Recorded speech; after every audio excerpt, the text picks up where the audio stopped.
Welcome to Acceptance Using Mind-Based Mood Management. Hey, I'm Casey Cole Corbin, and today we're going to talk about gaining authority over your life. Acceptance is the natural end to the three blaming stages. Now, the main takeaway that I want you to be able to take away from this training is that it is really worth it to get through the three stages of blaming by practicing acceptance, and that enables you to regain authority that's in your life. So people that don't have authority over their own life are pushed around by others, and they're limited in their capacity to grow and to achieve, and they're also constantly the victim. And so I want you to consider these questions, and perhaps you've asked yourself these questions before in the past, and I'd be really curious to know what your answers are. So if you could tell me, I'd like to know. Why aren't I more successful? Why did that opportunity pass me by? Why don't relationships work out for me? Why am I addicted? Why do bad things happen to me?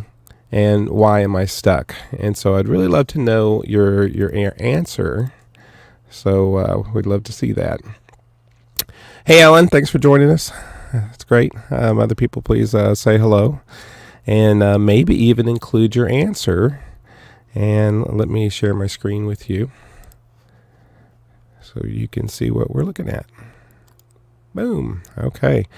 And so did your answer include a blaming, in your response?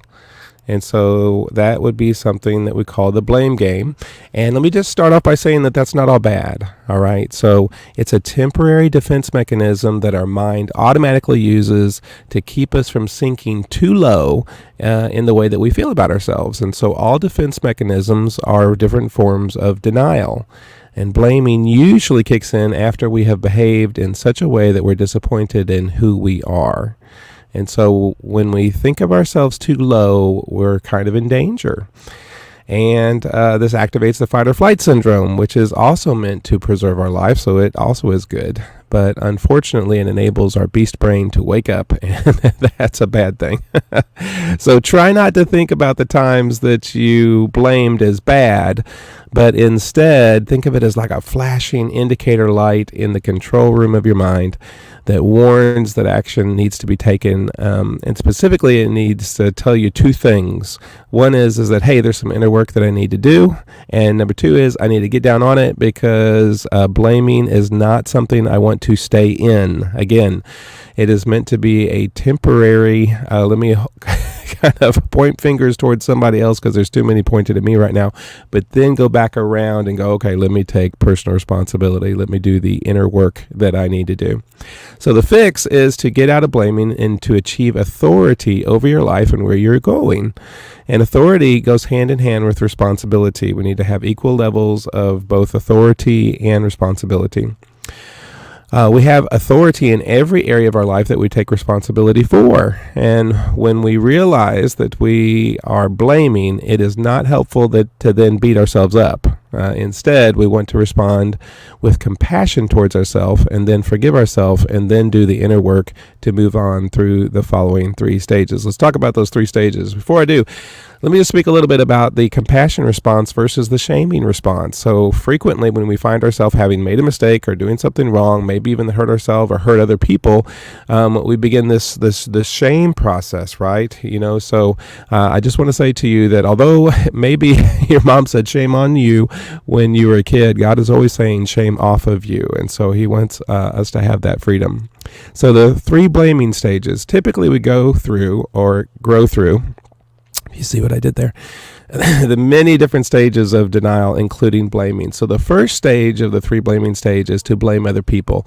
And maybe you have spent some time in denial that there's even a problem before you even get there. And then suddenly when you realize, oh my gosh, I have this huge problem in my life that I've been in denial about, and that I have fault in, that the denial walls kind of come crumbling down, and the pressure of accepting total 100% responsibility is too much to bear. So it's very very much like you're allowing yourself to wake up from like a dream-like self-imposed delusion, and that you may attempt to try to get the stress off of you by blaming other people. So again, it's like there's too many fingers pointing at you from all different directions and angles, and it's like you're trying to take those fingers and point them towards somebody else because you just can't handle that much pressure at that time. All right, so we most likely we do that unconsciously. We're not consciously aware of when we're blaming what we're doing. The classic example for this is the alcoholic husband saying to his wife, well, if you wouldn't nag me, I wouldn't drink. When we grow through to the second stage is that now, instead of blaming other people, we now blame the situation. And so things, diagnosis, disease, the substance, this can include blaming God, the universe, karma, and bad luck. After working to gain new life skills, you can learn better ways to cope with life's tensions, and you can learn that it's lame to blame other people, because in doing so, they can get their feelings hurt. So instead of causing struggles in your relationships, you transition to blame stuff instead. And so it might even be part of your apology to other people that maybe you had blamed before. You may have even said something like, hey, it was really never your fault. It's just how bad it is out there today. So for a while, you blame the world, situations, drug dealers, evil politicians, whatever. In this stage is really easy to get stuck in because there is so much support to be able to blame external situations. There's books, and there's articles, and there's even helpful people that care and support you that will offer their advice and saying that you have a condition, you have a drug problem, you have somebody with your history, someone with your mental health diagnosis will act this way and have to live with these unpleasant outcomes. And while this background information, it can be helpful to be able to assess the problem, it's not an excuse to stay the same. And so using drugs, for example, your family might ask you, why can't you just leave the drugs alone? You might even be able to tell them some reasons. And of course, all along, drugs are not your problem. But you might, because there's a root issue behind that problem.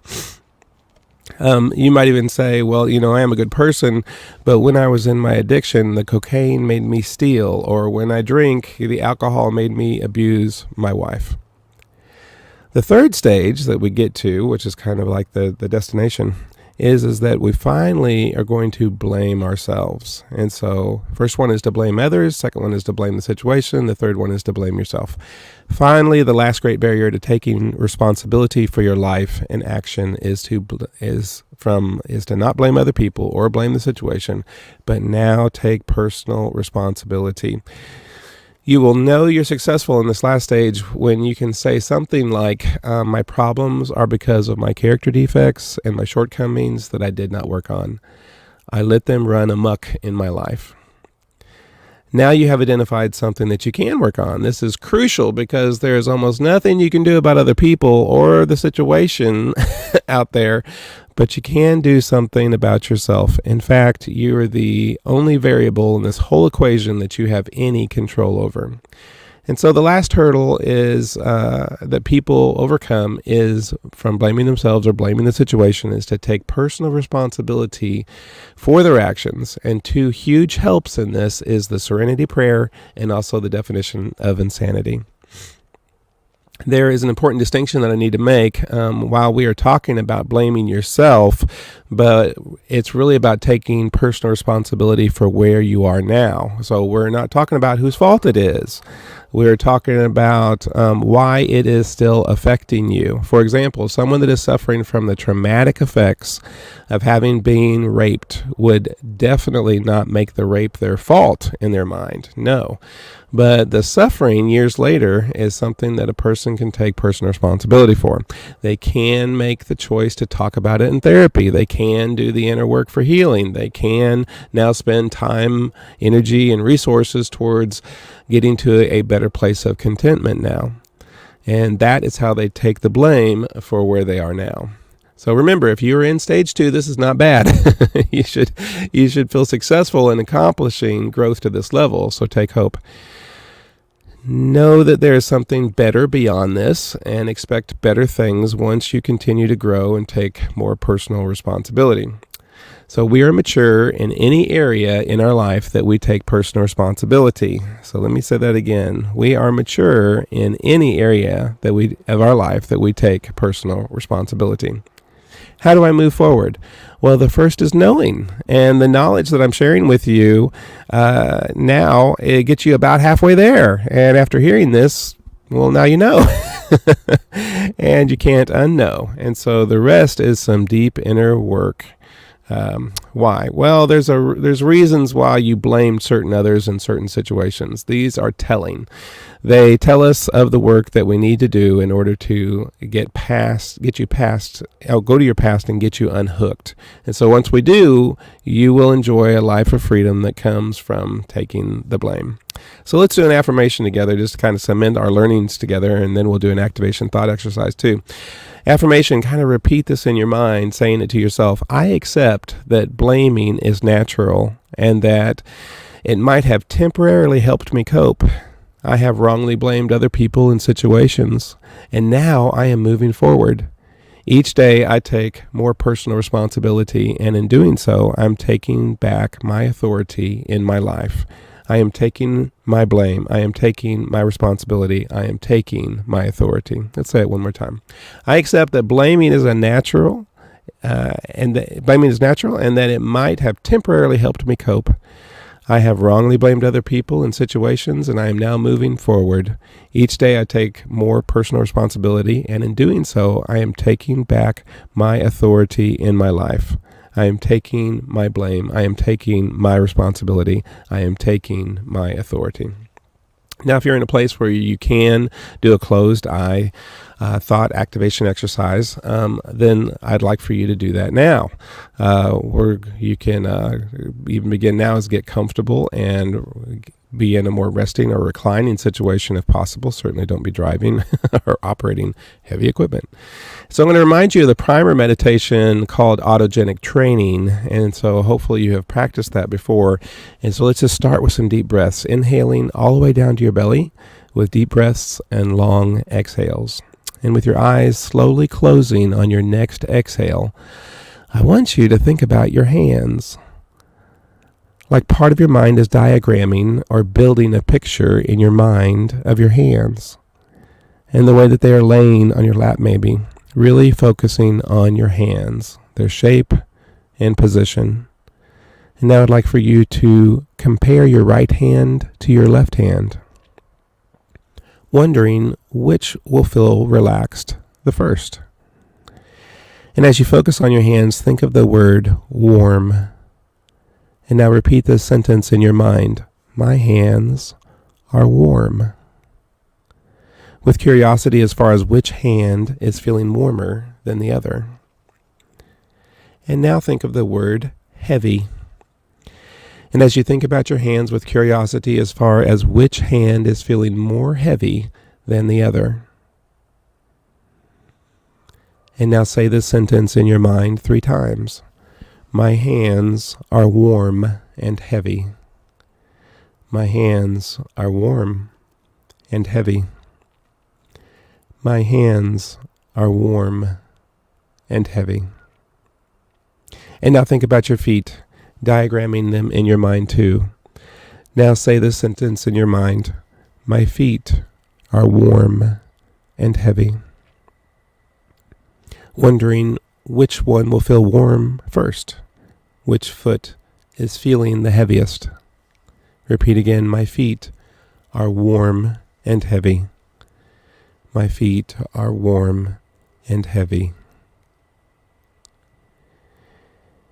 And you can even think of that heavy feeling of relaxation slowly traveling around to the different parts of your body. Enjoy this peaceful feeling in your body, mind, and emotions.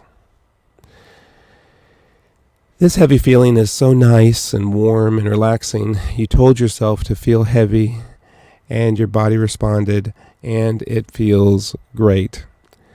It's funny how we are using heavy as a way for you to control yourself to relax each part of your body. Now, this heavy is a good thing, but there has been another heavy feeling that has been bad, and you have carried it around with you for what feels like a very long time. So long and so heavy that you have tried to make yourself forget about it with denial tricks like blaming. We will now create and permanently install your sphere of safety. Now imagine that you have the feeling of safety inside of you. You can imagine it like a color or a sensation or even like a sound or all the above. Feel this safe feeling growing inside of you. The bigger it gets, the safer that you feel, relaxing into this growing feeling of safety. Imagine it now growing and filling your chest and your back, and going up your head and going down your feet and out your arms and hands. And now see it grow as a sphere around you, where you are safely inside, protected. Many people are surprised that facing the past and facing their fears doesn't have to be hard. They thought it would be so painful and were amazed at how light and easy the process can be when they learn to simply observe their feelings. Many people think they only have two choices of expressing their feeling or suppressing their feeling, but when they are guided to learn that they can just observe their feelings, well, things get much easier and more productive.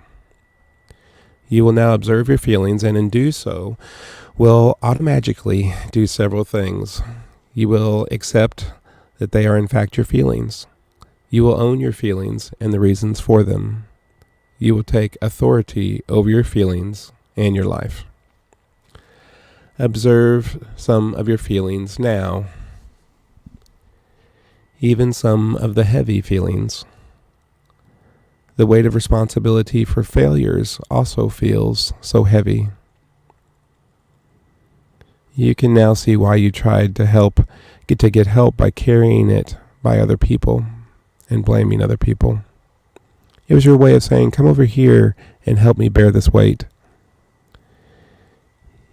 You can now allow yourself to tangibly feel the weight of what you blamed others for now. Observe where it is in your body. Observe it like a curiosity, like, I wonder where this feeling is going to show up.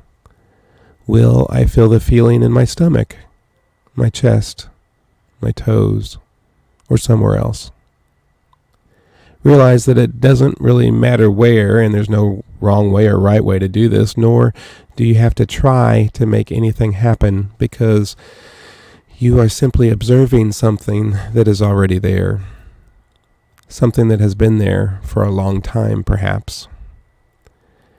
It becomes even easier to observe this feeling when you learn that it has a message, that its original intention, when it was the feeling that first appeared, was to tell us something, like a warning system, that something needs our attention. This old feeling has a message, a word.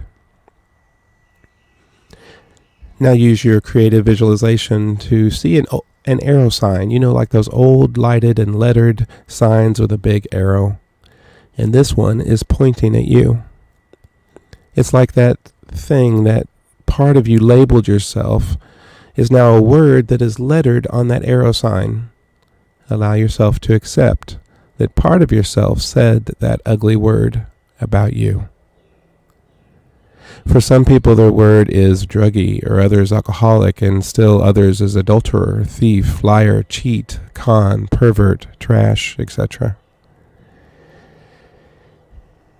And you know that you have more than just one word and one arrow. Several come into view now, each separate with a separate arrow and a word on it. This is what part of you has been saying about yourself and perceives to be true about who you are. However, it's not only you that have said these negative words about you, but other people have also thought these things about you, and some have even said them to you. Add their words represented by even more arrows, all pointing at you.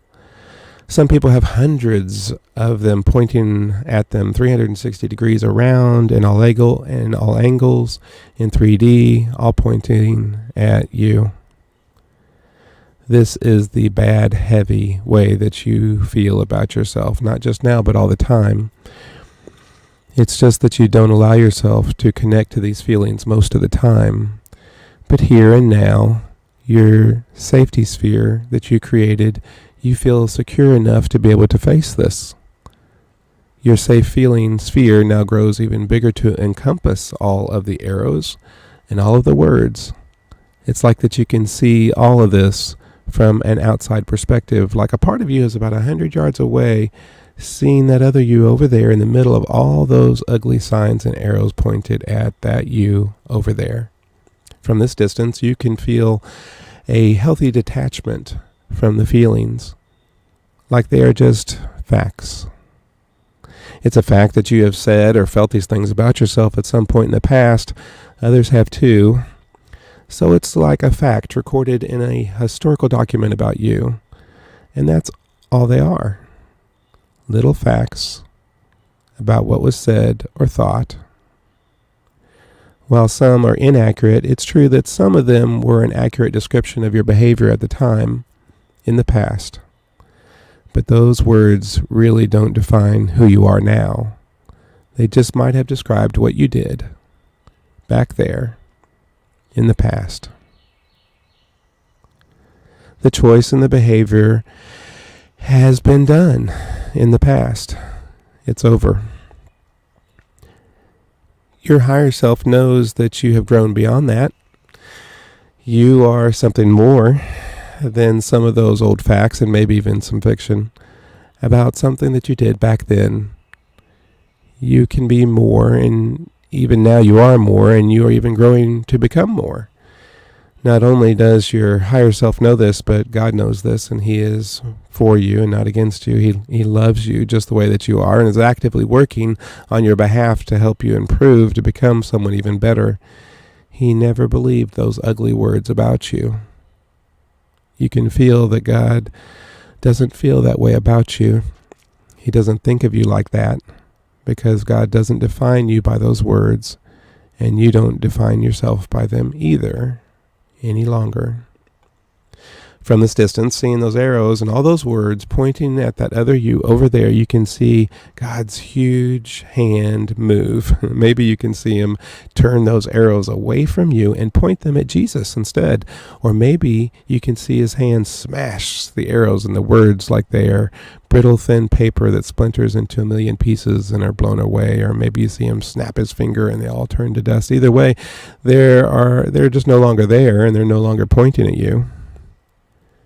So it's time to replace those words. So instead, you and God start speaking new positive words. And it's easy for those beautiful words to emerge and for you to be able to read them with such delight. Each one becomes a new shiny sign about you. These new hopeful, joyous, loving words are defining you. You feel your identity changing with a neat sensation in your body as you feel and see and hear the transformation taking place in your body, mind, emotion, and spirit. The old is gone, and you are something new.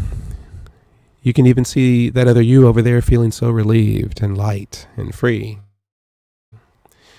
You can see that other you's face so bright as you get closer and closer, and you get so close that you now merge with this new you, one, complete, and whole. Now, in the near future, those silly old words will try to come back, and you may even hear them from yourself or others, but even as you do, it seems like they are talking about somebody else, like they are being spoken by someone who is no longer here. Maybe they do apply to somebody that has died, but they don't apply to the new you. You easily brush them off, and the new beautiful words immediately and strongly come to mind instead. Words like beautiful, loving, kind, generous, created, creative, protected, hardworking, healed, forgiven, and much more. And all these wonderful words have wonderful feelings. These positive words and their positive feelings, you get to keep them as you focus on them and connect to their energetic joy, their swirl of calm peace, their bright hope, and their warm, fuzzy love that you have for yourself. You, of course, won't be perfect. You will still make mistakes. And when you do, those old negative labels just can't stick on you anymore. They bounce off of you. You see yourself in the future with this new perspective, the peace, love, joy, and hope. And that light so full that it grows and overflows generously out of you and shines like a big light onto others as you share this light with them. Like every life that your life touches receives a blessing. You project onto the future, seeing, feeling, and even hearing that beautiful light inside of you become multiplied as other people's lives goes into other people's lives, and then they multiply it by sharing it with other people. Wow, you are really making a difference. Now in the present, you can see and you can borrow that truth about that you in the future. That one maybe a year from now. That future you has made it out of this mess and is now being a blessing to everyone. That you has figured it out, and that means that you will and you can do this. Since you can do it then, you can do it now, and you can accept this into your now. In a way, borrowing those from the future, those future feelings, and bringing them into your now. Good. And as we wrap up this activation thought exercise, connect again to the peace, love, joy, and hope, and then allow them to speed up inside of you, energizing you as you take a big, deep breath in, oxygenating your body and waking up your mind to higher things. Bring all this good stuff with you as you begin to open your eyes, feeling like you had just an amazing power nap. I am wide awake now, still connected to those great feelings, knowing who you are and that who you are becoming, feeling really great. Well, wonderful. I'd really love to hear about how that felt for you, how that is going for you. Good. And now I have some, I want to finish up with some practical exercises. So that was a thought exercise. There's a practical, meaning we do it with our hands and and a mind and our work, and we produce some things out of it. So I have 2 homework assignments for you, if you will. One is to pick an issue in your life in which you might be in the blaming stages. Write it out. Where you are on the stages, 1, 2, or 3. And are you still blaming someone? Are you blaming the situation? Or now are you taking the blame? Now, I'm going to remind you that very important thing. This is not about whose fault it is. We're talking about why it is affecting you now. And so someone that is suffering from the effects of being abused, neglected, or a traumatic event would definitely not make the cause their fault in their mind. No. But the suffering, maybe years later, is something that the person can do something about and take personal responsibility for. Again, they can spend time, energy, and resources and take courage to talk about it in therapy or do the inner work of healing or achieve more contentment now. And that is how we take the blame for where we are now. Great. So first thing is to identify one situation in which you are in the blaming stages. Now, number 2 is very similar, but we're now going to make a master list of maybe everything that we can think of in which we have blamed others and or blamed the situation, and make a note of where you are. So you're going to create like a list. Maybe you have 50 items on that list. And then keep track of those, maybe in columns, of where you are resolved and where you're not resolved, and then make a decision possibly to talk with them with your counselor. And then keep up with that list. You will need to add more later if they come to mind, and they will. And you also be able to update them on the progress that you're making. I moved from 1 to 3, and now moved from 1 to 2, and now moved from 2 to 3. Good. And that is your homework assignment. Good. Wonderful. Well, thank you for joining me with in the acceptance series, specifically talking about how gaining authority over your life means that acceptance is the natural end to the 3 blaming stages. See you next time.